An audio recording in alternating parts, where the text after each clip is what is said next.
आप देख रही हैं हंटिंग वर्ड्स। मैं हूं विवेक और आपका मेरे चैनल पर स्वागत है।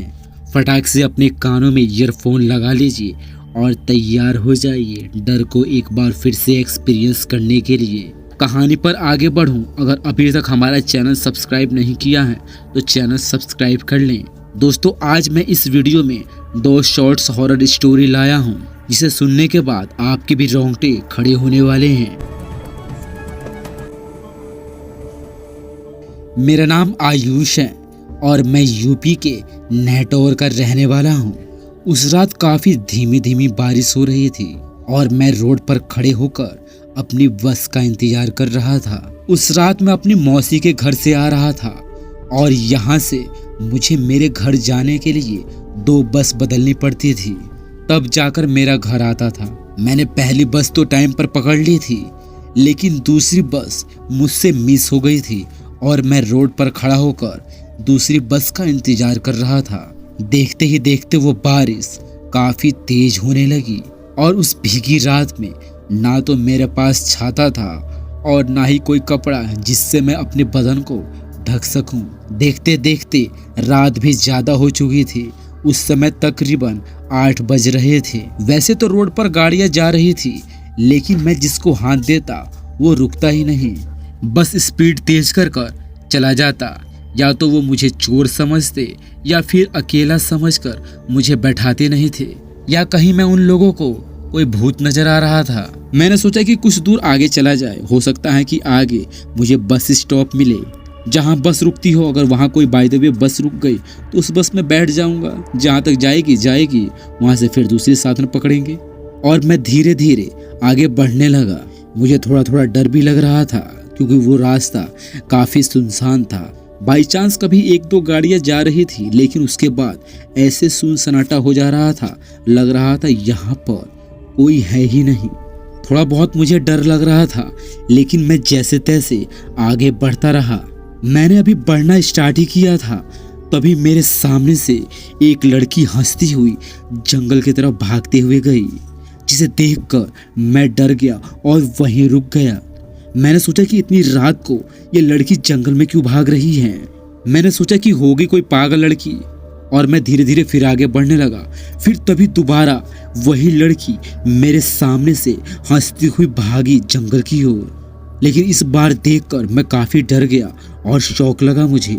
मैंने सोचा कि अभी तो मैंने इसको जस्ट अभी उसी तरफ जाते हुए देखा था, फिर कहां से मेरे सामने ये दोबारा आकर जंगल की तरफ चली भी गई। और फिर अगले ही पल वो हुआ जिसका अंदाजा मैं लगा नहीं सकता था।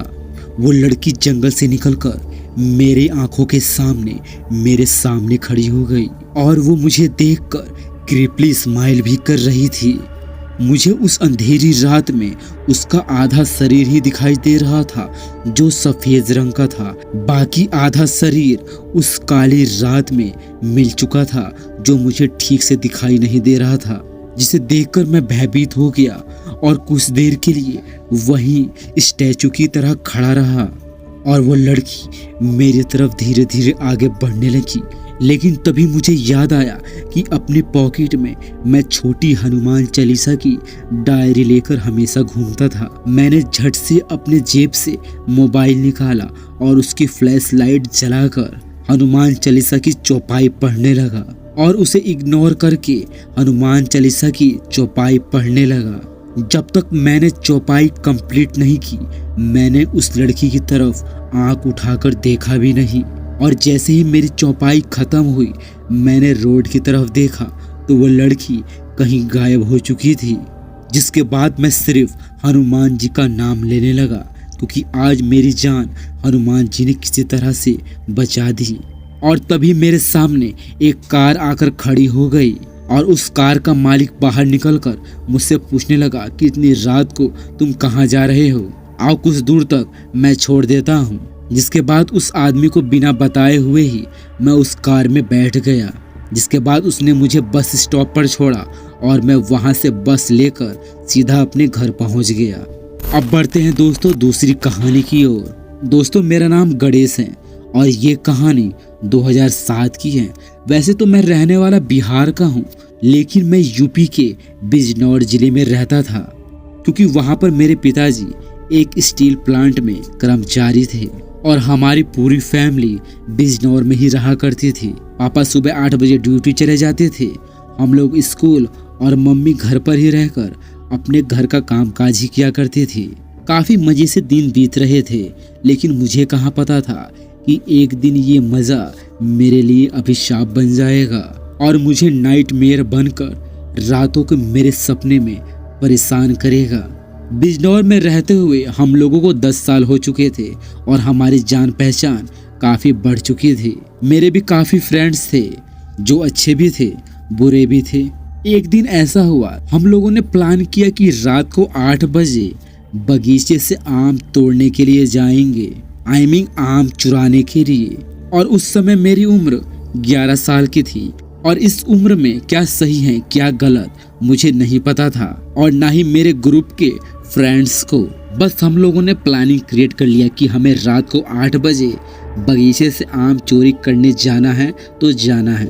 दोस्तों ने कहा कि रात को 8 बजे अपने गली के बाहर खड़ा मिलना और हम सब लोग वहीं आएंगे। मैंने कहा ठीक है, रात को खाना खाने के बाद मैं तुमको गली के बाहर ही मिलूंगा, लेकिन टाइम पर आ जाना। और मैं अपनी मम्मी से बिना बताए ही खाना खाकर गली के सामने जाकर खड़ा हो गया और वेट करने लगा सिर्फ अपने दोस्तों का। लेकिन दोस्तों, जहां हम जाने वाले थे वो जंगल का रास्ता था और वहां की दूरी मेरे घर से 3 किलोमीटर दूर की थी। और दोस्तों, जहां हम जाने वाले थे वो रास्ता जंगल से होकर जाता था और वो बगीचा भी जंगल के बीचों बीच ही आता था।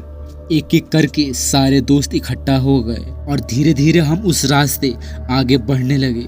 लेकिन उस रास्ते में पहले तो एक मंदिर पड़ता था, उसके बाद नहर और उसके बाद वो बगीचा जहाँ पर आज हम आम तोड़ने के लिए जा रहे थे।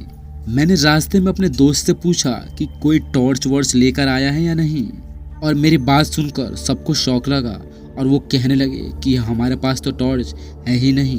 मैंने कहा आम कैसे तोड़ोगे, अंधेरे में दिखेंगे तुम्हें। थोड़ी देर बहस करने के बाद दोस्तों ने कहा जब आखिर यहाँ तक आ गए हैं तो खाली हाथ तो नहीं जाएंगे। मैंने कहा चलो ठीक है, लेकिन मैं बगीचे में आम तोड़ने नहीं जाऊंगा, मैं बाहर रुक कर ही तुम्हारी रखवाली करूंगा। बाई चांस कभी बगीचे का मालिक आ गया तो मैं तुम्हें आगाह कर दूंगा या सीटी बजा दूंगा। तुम समझ जाना कि बगीचे का मालिक आ गया है, या तो तुम वहां छुप जाना या वहां से भाग जाना। जिसके बाद 3 लोग बगीचे में चले गए आम तोड़ने के लिए और मैं और रमन नहर पर रुककर ही रखवाली करने लगे। देखते ही देखते बारिश शुरू हो गई। मैंने रमन से कहा कि रमन आज तो गीले हो जाएंगे और घर पर जाकर डांट खानी ही खानी है। मैं मम्मी से बता कर आया था कि आधे घंटे के बाद आ जाऊंगा, लेकिन अब लगता है आधा घंटा नहीं 1 घंटे के बाद भी शायद घर पे नहीं पहुंच पाऊंगा। तभी रमन मुझसे कहता है कि तू यहीं रुक, मुझे बहुत तेज टॉयलेट आया है, मैं टॉयलेट करके आता हूँ तेरे पास। मैंने कहा ठीक है रमन, पर जल्दी आना क्योंकि यहाँ पर अंधेरा काफ़ी है और मुझे डर भी लग रहा है। लेकिन वो डर सच में हकीकत में बदलने वाला था, इसका आभास मुझे बिल्कुल नहीं था। और रमन जैसे ही टॉयलेट करने के लिए आगे गया, मुझे ऐसा फील हुआ, मुझे ऐसा महसूस हुआ कि मेरे कान के पास कोई खड़ा है जिसकी गरम गरम सांसें मेरे कानों को महसूस कर रही थी और साथ ही मेरे कानों में उसकी फुसफुसाहट की आवाज़ सुनाई दे रही थी। और जैसे ही मैं बगल की तरफ मुड़ा, मैं देखता हूँ कि मेरे सामने एक सफ़ेद औरत खड़ी है और उसकी बॉडी भी पूरी सफ़ेद है। और जैसे ही उसने मुझे पकड़ने की कोशिश की, मैं रमन की तरफ चिल्लाता हुआ गया और जाकर रमन को पकड़ लिया। मैंने रमन से कहा रमन मेरे पास कोई खड़ा है और वो मुझे मारने वाला था।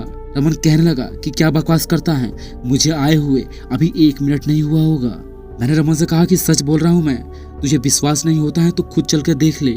और जैसे ही मैं और रमन वहाँ पर पहुँचे, वहाँ पर औरत वो थी ही नहीं, वो गायब हो चुकी थी। मैंने रमन से कहा कि रमन वो यही थी, तुझे मेरी बातों का विश्वास नहीं हो रहा है यार। लेकिन रमन को मैं कैसे विश्वास दिलाऊं कि सच में यहाँ एक औरत थी। तभी मुझे याद आया कि मैं नहर के कच्चे रास्ते पर खड़ा हूँ, क्योंकि यहाँ नहर में कोई ना कोई डूबकर मरता रहता है और उनकी आत्मा यहीं भटकती रहती है। जिसके बाद मैंने रमन से कहा कि रमन अब मैं यहाँ पर 1 मिनट भी नहीं रुकूंगा। मैंने बगीचे में गए सारे दोस्तों को आवाज़ लगाई और वो आम तोड़ना छोड़कर मेरे पास आ गए और ये सारी बात मैंने अपने दोस्तों से बताई, जिसके बाद हम लोग आम छोड़कर सीधा घर चले गए। और इस घटना के बाद हम कभी भी रात में किसी बगीचे में आम तोड़ने के लिए नहीं गए। तो दोस्तों आज की कहानी बस यहीं तक। आशा करता हूँ मेरी स्टोरी आपको अच्छी लगी होगी। अच्छी लगी तो वीडियो को लाइक करें, चैनल को सब्सक्राइब करें। मिलता हूँ नेक्स्ट वीडियो में, तब तक के लिए जय हिंद एंड बाय बाय।